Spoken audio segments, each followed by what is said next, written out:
everyone, my name is Leslie Cavedo, and today I will be talking to you about Theodore Roosevelt. So Theodore Roosevelt was born on October 27th, 1858. He grew up in New York City. When he was a child, he struggled with asthma, but as a teenager, he wanted to change that, so he took up gymnastics and weightlifting, which helped him develop a more mature body. After that, Roosevelt became a lifelong advocate of exercise. In 1876, he entered Harvard College, where Roosevelt fell in love with Alice Hathaway Lee. They were married in October 1880. On February 12th, Alice gave birth to a daughter, Alice Lee. Unfortunately, 2 days later, Roosevelt's mother died of typhoid fever and his wife died of kidney disease within a few hours of each other, and they were actually in the same house. Roosevelt was so distraught that he left his daughter in the care of his sister and fled west. Once out west, Roosevelt soaked in the frontier lifestyle. He bought 2 ranches and 1,000 head of cattle. Roosevelt headed back east in 1886. One of the reasons he did was because he rediscovered love with his childhood sweetheart, Edith Kermit Carew. The two were married in England in 1886 and moved to Oyster Bay, New York. In addition to raising Roosevelt's first child, Alice, he and Edith had 5 children: Theodore, Kermit, Ethel, Archibald, and Quinton. So here's just a picture of their family, just to show you how big it is. So Roosevelt was enrolled in Columbia Law School, but he dropped out one year after to begin a career in public service. Roosevelt served as a commissioner until he accepted the presidency of the New York City Police Board in 1895. He was honest in office, and it was displeasing to the party bosses because it wasn't really normal for the time. In 1897, the newly elected Republican President William McKinley appointed Roosevelt Assistant Secretary of the Navy. Roosevelt always believed that the importance of the Navy was a crucial role to the national defense.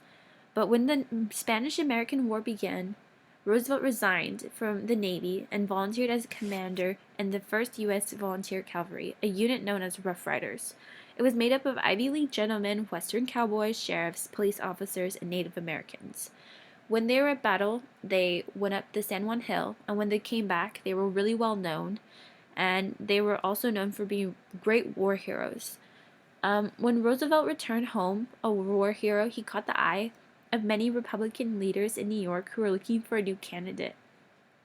He agreed to run for governor against the popular Democrat. Roosevelt carried the election by just a few thousand votes. His victory was credited to the work of the state's Republican Party boss, Thomas C. Platt. Platt knew that Roosevelt was making too many changes that were not on his agenda, so he wanted to kick Roosevelt upstairs. So in that sense, he wanted to move him out of kind of ruling his world, so he moved him upstairs to become vice president in 1900. So his campaign and elections. In September 1901, however, an assassin's bullet killed President McKinley. This tragedy put Theodore Roosevelt in the White House as the nation's 26th president. He was the youngest person ever to serve as president. After Roosevelt acceded to the presidency in 1901, he wanted to earn it in his own right, so he started working on his next campaign. He realized that although he did not agree with the conservative Republicans in Congress, he needed their support in order to win the nomination in 1904. To end that, he worked on an understanding with legislators to help give him a free hand in foreign affairs in return for holding back on more progressive items on his domestic agenda. Roosevelt received a large amount of money for the campaign from wealthy capitalists such as Edward Harriman, who was the power in railroads, Henry Flick, the steel guy, and J.P. Morgan, which was like the big guy in Wall Street. These wealthy capitalists and friends contributed more than $2 million to Roosevelt's campaign. This was a huge victory for Roosevelt. The election, however, was never in doubt. Roosevelt won 336 electoral votes to Parker's 140. After the victory, Roosevelt vowed not to run again for presidency, believing it was wise to follow the precedent of only serving 2 terms in office. However, he came to regret this promise because before the 1908 election, believing that he didn't finish everything he wanted to accomplish. But he did remain true to his pledge, and before he left office in 1908, Roosevelt handpicked William Howard Taft as his successor and worked to get him elected.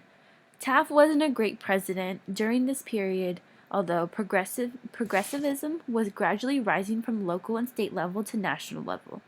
Pressured by progressive wing of the Republican Party to challenge Taft in 1912, Roosevelt thought about whether or not he should run for president again.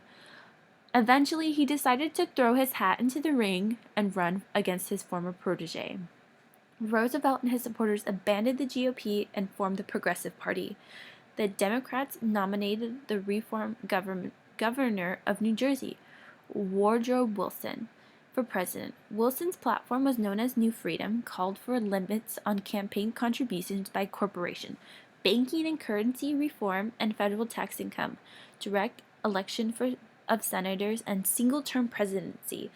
Although Roosevelt and Wilson were both progressives, they differed over the means and extent of which government should interfere and regulate the states and the economy. Wilson captured over 49% of the vote, and Roosevelt got 27% and Taft 23%. Despite the loss, it was a strong showing of the Progressive Party growing force in the U.S. political history. Roosevelt believed that government should not use its resources to help achieve economic and social justice.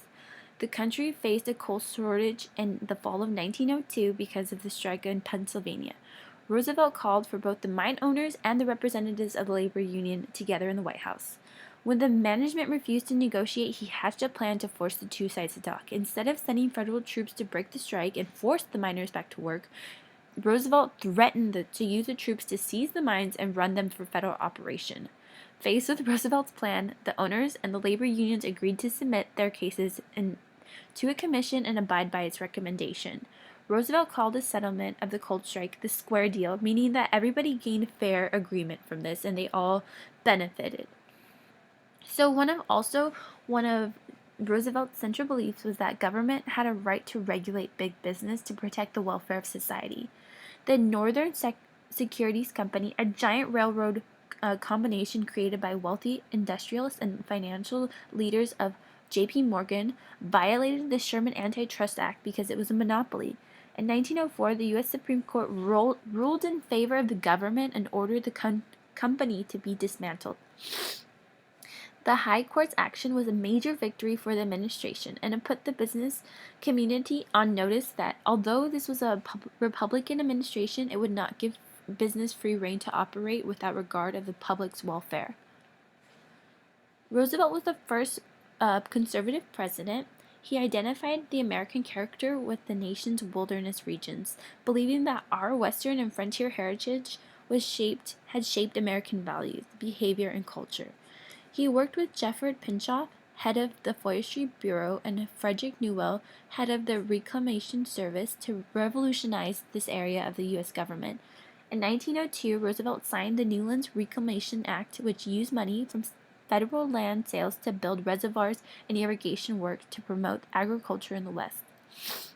Roosevelt used his presidential authority to issue executive orders to create 150 new national forests, increasing the amount of protected land from 42 million acres to 172 million acres. The president also created 5 national parks, 18 national monuments, and 51 wildlife refuges. So this is a very well-known picture. It's Roosevelt and John Muir, and this is where they were standing in a national park. So foreign affairs. A big one for him was that he helped create the Panama Canal. And this was wonderful because it saved over 8,000 miles between New York and California. And this was just very innovative, and it helped benefit the economy of America at this time. And we actually did gain control of it for the price of $10 million and an annual payment of $250,000. So the process of building the canal generated advances in the U.S. technology and engineering skills.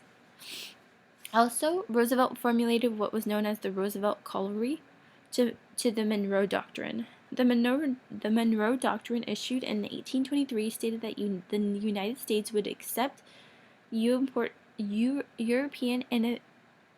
I'm sorry, would accept the European intervention.